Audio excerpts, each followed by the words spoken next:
Selamat pagi Sobat Sehat. Pagi ini kembali bersama saya Gung Putri dari VKRS RSP Sangla. Kami kali ini akan membagikan informasi perihal depresi atau perihal gangguan tidur atau insomnia. Informasi ini akan disampaikan oleh Dr. Eriska. Dr. Priska, aduh salah saya lagi, Dr. Priska. Beliau adalah dokter PPDS di bagian psikiatri. Gimana dokter pagi ini? Ya, baik, kabar baik Ibu. Iya, sekarang dok baik pagi ini. Baik Sobat Sehat, langsung saja kita akan ikuti penuturan dari Dr. Priska perihal gangguan tidur atau insomnia. Silakan dokter. Terima kasih Ibu. Oke, selamat pagi sahabat sehat semua. Jadi perkenalkan ya, saya Dr. Priska yang hari ini akan membawakan topik gangguan tidur atau mungkin lebih sering dikenal istilah kedokteran insomnia. Ya, kita mulai saja. Nah, sering dengar kata istirahat dan tidur. Nah, ini sama atau beda sebenarnya? Coba kita bahas sedikit ya. Nah, jadi istirahat itu adalah keadaan rileks tanpa ada tekanan emosional, bukannya dalam keadaan tidak beraktivitas, tapi juga kondisi yang membutuhkan ketenangan. Berbeda dengan tidur, di mana tidur ini definisinya adalah kondisi tidak sadar, namun dapat dibangunkan oleh stimulus atau sensoris yang sesuai. Jadi, pada saat tidur itu kita termasuk beristirahat, tapi kalau istirahat itu tidak berarti kita harus tidur, ya, seperti itu. Nah, kemudian kenapa sih kita perlu tidur? Kok penting banget ya kadang menekankan kita tuh tidur itu harus cukup. Nah, pertama, saat tidur itu kita kan memberi waktu untuk organ tubuh kita tuh untuk istirahat. Ya udah kan udah bekerja ya dari pagi, siang, malam itu waktu kita tidur itu memberi waktu pada organ tubuh kita tuh untuk istirahat. Nah, dengan organ tubuh kita beristirahat itu tentunya nanti bisa meningkatkan imunitas tubuh. Nah, ini yang penting ya dalam masa pandemi COVID ini kita harus meningkatkan imunitas tubuh kita. Nah, dengan imunitas tubuh yang meningkat dan tubuh sudah beristirahat, maka akan meningkatkan mood dan energi untuk keesokan harinya saat kita bangun dan beraktivitas kembali. Nah, apa saja sih yang bisa mempengaruhi tidur ya? Jadi ada banyak faktor ya yang bisa mempengaruhi tidur kita. Yang pertama sedang sakit. Nah, kalau sedang sakit ini tentunya perlu lebih banyak istirahat ya. Jadi kualitas tidur itu akan mempengaruhi proses penyembuhan. Kemudian ada stres psikologis. Jadi sering sekali kalau kita kondisi stres itu malah jadi susah tidur. Nah, itu mempengaruhi. Kemudian obat-obatan. Ada beberapa obat-obatan tuh yang efek sampingnya kurang jadi susah tidur, atau justru ada obat-obatan tuh yang efek sampingnya bikin mengantuk. Nah, ini juga bisa mempengaruhi kualitas tidur. Nah, yang paling sering nih yang terkenal ya kafein atau kopi. Nah, ini sering dipakai ya untuk mencegah biar tidak ngantuk atau tidak tidur. Ini juga mempengaruhi tidur kita. Kemudian ada lingkungan. Jadi lingkungan ini penting untuk suasana tidur. Jadi ada orang yang baru bisa tidur tuh kalau lingkungannya sepi seperti itu. Nah, ini juga akan mempengaruhi aktivitas kita. Kemudian yang terakhir adalah aktivitas. Jadi kalau misalnya aktivitas kita siangnya lebih banyak tidur, misalnya tidur siangnya itu bisa lama. Nah, ini akan mempengaruhi pada tidurnya di malam hari. Nah, tapi kalau misalnya siang hari itu kita sudah capek, penuh dengan aktivitas dari pagi sampai malam bekerja, nah biasanya malamnya itu tidurnya akan bisa lebih nyenyak ya, karena energi kita sudah habis dan kita perlu untuk tidur untuk mengisi kembali energi kita. Nah, apa saja sih yang dapat menjadi masalah atau gangguan tidur? Nah, jadi gimana sih cara mendeteksi saya ini punya gangguan tidur atau enggak sih ya? Nah, itu yang sering ditanyakan ya. Jadi bisa kita lihat, misalnya, apakah sobat sehat ada merasa lelah atau tertekan ketika bangun atau menjelang tidur. Jadi rasanya tuh sudah tidur lama gitu, tapi bangun tidur kok tetap lemas, tetap rasanya badannya berat. Nah, itu mungkin ada masalah dengan gangguan tidurnya ya. Jadi tidurnya lama, tapi kualitasnya tidak baik. Jadi tetap badan tuh tidak beristirahat rasanya. Kemudian misalnya ada lingkaran gelap dan membengkak di sekitar mata, atau kita bilang biasanya mata panda gitu ya, matanya tuh ada lingkaran. Nah, itu biasanya salah satu tanda kalau sobat sehat itu kurang tidur. Kemudian kurang aktif dan memiliki sedikit hubungan sosial. Jadi biasanya karena kurang tidur itu energinya rasanya cepat lelah, jadi kita tuh malas untuk bersosialisasi dengan teman-teman, malas untuk keluar dengan teman-teman seperti itu. Kemudian kehilangan fokus perhatian. Karena tidurnya tidak nyenyak, rasanya badan tidak fit, maka saat bekerja itu kayak susah untuk fokusnya, kayak pikirannya blank, disuruh apa-apa itu kok bingung rasanya. Kemudian Nah, ini sering. Jadi gangguan tidur tuh macam-macam ya. Ada yang sering tidak bisa tidur sama sekali, atau tidurnya bisa tidur tapi tidur tidak nyenyak. Misalnya selama semalam itu bisa terbangun ya 2-3 kali.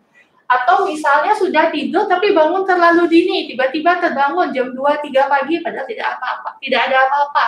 Lalu bingung mau tidur lagi tidak bisa. Nah, itu masuk dalam gangguan tidur. Kemudian mudah tersinggung atas hal-hal kecil atau tidak penting. Nah, ini seperti kalau yang kita kenal itu, kalau dibilang kok sensi sekali, jadi biasa kita tuh merasa lebih cepat marah untuk hal-hal kecil. Nah, ini bisa akibat pengaruh dari kurang tidur, karena dari kurang tidur itu saya jelaskan tadi kan bisa mempengaruhi dari mood kita. Nah, atau mungkin misalnya dalam berapa hari terakhir untuk tidur itu harus pakai obat tidur. Nah, ini sudah indikasi kuat ya kalau kita untuk tidur itu harus dengan bantuan obat. Nah, ini artinya sudah terjadi gangguan tidur.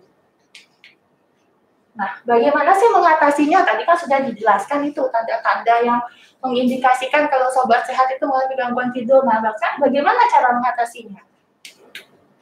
Nah, ini ya ada tips-tips sedikit. Jadi misalnya untuk yang suka tidur siang atau yang sempat tidur siang, itu dibatasi tidur siangnya itu hanya 20-30 menit ya, jangan sampai berlama-lama atau sampai berjam-jam, karena itu nanti bisa mempengaruhi dari durasi tidur malamnya.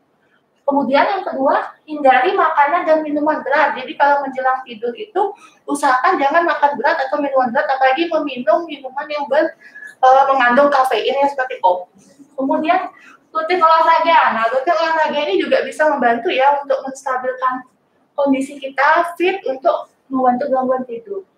Kemudian mengatur lingkungan senyaman mungkin. Jadi kalau misalnya yang suka ruangannya gelap, ya udah dimatikan lampunya. Kemudian kalau misalnya tidak suka gelap, ya nggak apa-apa dihidupkan lampunya. Mungkin yang nyaman misalnya putar musik, nah itu boleh, pokoknya dikondisikan senyaman mungkin untuk membantu suasana tidur. Kemudian atur jam tidur dan jam bangun. Nah, ini kalau bisa dibiasakan membuat jadwal rutin. Misal saya bangun setiap hari jam 6. Atau misalnya jam 9 malam saya harus sudah tidur. Nah, jadi kalau misalnya sudahnya jam 9, nah itu kita kan sudah mulai untuk tidur. Kemudian hindari gadget. Nah, ini ya yang paling sering mungkin kita alami. Jadi pas mau tidur, bawa HP, nggak jadi tidur. Malah buka-buka yang lain. Malah gitu ya. Nonton TV, nonton YouTube, balas chat teman, nggak jadi tidur malah jadinya. Ini yang paling sering ya. Nah, perlu nggak sih kita konsultasi ke dokter? Kapan kita perlu konsultasi ke dokter ketika mengalami gangguan tidur? Yuk coba kita bahas di sini. Nah, jadi yang pertama, kalau secara konsisten mengalami susah tidur. Jadi, sudah sekian lama mengalami susah tidur, sudah sampai mengganggu aktivitas sehari-hari, nah itu perlu ya kita untuk konsultasi ke dokter. Terus yang kedua, selalu butuh obat agar bisa tidur. Nah, kalau terus-terusan tidak bisa tidur tanpa obat, ya itu penting kita untuk konsultasi ke dokter. Kemudian, Anda tetap merasa lelah setelah tidur yang lama. Jadi, sebenarnya kalau teorinya mungkin sering mendengar ya, tidur minimal 8 jam. Saya udah tidur loh, 8-10 jam, tapi pagi itu kok tetap rasanya lelah. Nah, itu juga suatu indikasi yang perlu mungkin dilakukan konsultasi ke dokter ya untuk para sobat sehat. Ya, ini jadi perlu diingat tidak semuanya bisa selesaikan sendiri. Kami yang ada di sini siap membantu Anda. Terima kasih. Ya, baik sekali dokter. Sobat sehat, itu tadi yang disampaikan oleh Dokter Priska mengenai insomnia. Mudah-mudahan semoga ya sobat sehat di rumah tidak mengalami insomnia. Tapi kalau gangguan tidur sekali-sekali. Ya, kalau misalnya memang lagi stres gitu, dikejar deadline kerjaan, nggak bisa tidur 2-3 hari, ya nggak apa-apa. Tapi kalau setelah tidak selesai gitu, deadline-nya masih tidak bisa tidur secara persisten, nah itu harus dikonsultasikan ya. Iya, kalau saya sih nggak bisa tidur karena minum kopi. Oh, itu mungkin yang harus dikurangi, atau HP ya biasanya ya. Iya, itu juga dok. Makanya tadi dokter kan menyampaikan bahwa bagaimana mengatasi, salah satunya mungkin yang sangat sulit ya dokter, menghindari menggunakan gadget sebelum tidur. Itu susah karena sebelum tidur itu yang dipegang tuh HP. Bagi ada chat masuk tiba-tiba ya betul sekali dokter. Ya, jadi bagaimanapun apapun itu ya harus kita biasakan ya sebelum tidur jangan memegang HP kalau mau tidur. Ya, ikut matikan HP. Matikan HP, betul sekali dokter. Dan yang penting tadi juga dokter sampaikan kapan perlu berkonsultasi ke dokter jika mengalami gangguan tidur itu. Ya dok ya, bila konsisten, ya dok ya, tadi dokter sampaikan, konsisten susah tidur artinya lama ya dok ya, sering. Sudah sering dan sampai mengganggu aktivitas sehari-hari, misalnya di kantor sekali, jadi ngantuk, gitu kan nggak bisa kerja ya. Ya selalu butuh obat-obatan jika mau tidur ya dok ya, itu juga perlu dikonsultasikan ke dokter. Dan yang terakhir juga tetap merasa lelah walaupun tidurnya sudah cukup. Itu sobat sehat. Baik, terima kasih Dr. Priska sudah menyampaikan tentang gangguan tidur atau insomnia pada pagi hari ini, dan semoga informasi insomnia tadi itu bisa bermanfaat bagi sobat sehat semua. Dan nanti jika ada pertanyaan bisa diketik pada kolom komentar. Dan jangan lupa ikuti channel YouTube PKRS Sanglah untuk informasi kesehatan selanjutnya.